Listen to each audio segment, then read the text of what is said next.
El Talent Factory, projecte que treballa l'emprenedoria als instituts de Viladecans i Gavà, ha reunit els seus mentors en una sessió d'intercanvi i coneixement. Pensem que la dinàmica aquesta de que moltes empreses de Viladecans participen en els nostres projectes, de que s'impliquen en millorar, en aquest cas estem parlant d'alumnes de secundària, però ho estan fent amb altres iniciatives que organitzem des de l'Ajuntament o que organitzen les mateixes empreses. Jo crec que el bon exemple és aquesta capacitat de participar les empreses més enllà de del seu producte, del seu mercat, de les seves obligacions com a empreses, a fer aquesta col·laboració social, a treballar també amb nosaltres per millorar el teixit empresarial i el teixit també educatiu de la ciutat.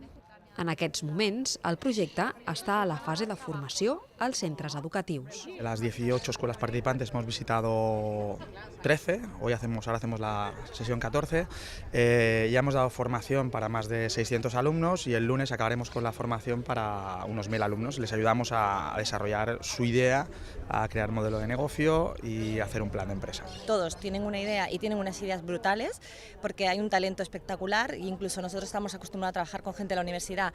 Nos alucina que chicos de cuarto de la ESO, primero y segundo de bachiller tengan estas ideas, pues desarrollar esa idea y ver si tiene sentido en el mercado. El 31 de març es tancarà la fase de presentació de projectes. D'aquests es farà una selecció de 24 als que s'assignarà un mentor per tasques d'assessorament i orientació que es desenvoluparan a l'abril.